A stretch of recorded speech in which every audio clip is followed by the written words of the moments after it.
Hi everyone, this is Nita from the Mercer County Library System with Week 8 of Literary Destinations.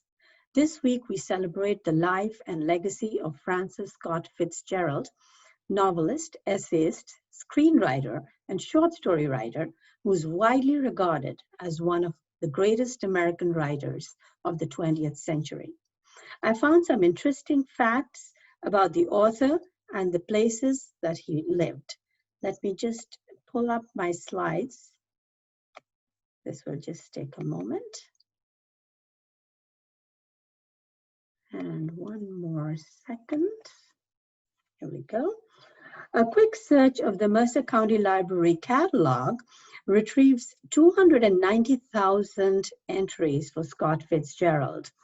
He's perhaps best known for his epic novel, The Great Gatsby. His novels depicted the flamboyance and excesses of the jazz age, a term which he coined himself. During his lifetime, he published 4 novels, 4 collections of short stories, and 164 short stories. Although he temporarily achieved popular success and fortune in the 1920s, Fitzgerald received wide critical and popular acclaim only after his death. Francis Scott Fitzgerald was born in 1896 in St. Paul, Minnesota. Here is a picture of the young Scott with his mother. Fitzgerald spent the first decade of his childhood primarily in Buffalo, New York, although the family moved throughout upstate New York till his father eventually lost his job in 1908. And at that point, the Fitzgeralds moved back to St. Paul, Minnesota. The house they lived in on Summit Terrace is listed on the National Register of Historical Places. Scott, as family and friends knew him, had his first story published when he was just 13. It was a detective story printed in the school newspaper.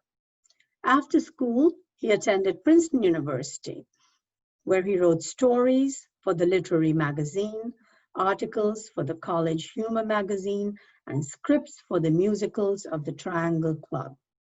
Because he neglected his studies, he was placed on academic probation. And with the outbreak of World War I, he dropped out of Princeton and joined the Army. His debut novel, A Side of Paradise, published in 1920, is set in Princeton and is loosely autobiographical of his undergraduate days there. What is interesting is that in 2016, Triangle celebrated their 125th birthday at Princeton's McCarter Theater. At the celebration, 100 years after Scott Fitzgerald had left Princeton without a degree, the students of 2017 approved F. Scott Fitzgerald as an honorary member of their class. So he finally received his degree 100 years later.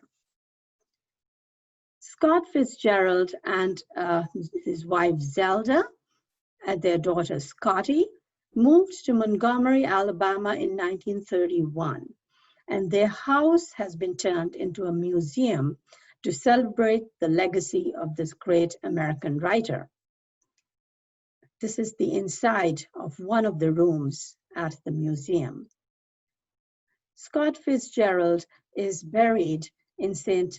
Mary's Church along with his wife Zelda in Maryland. His tombstone carries this inscription: "So we beat on, boats against the current, borne back ceaselessly into the past." This is the beautiful last line from his book, The Great Gatsby. It will continue to resound with generations of readers. And here we come to an end of our slideshow, and let me just stop sharing the screen with you. Till next time, this is Nita signing off from the Mercer County Library System.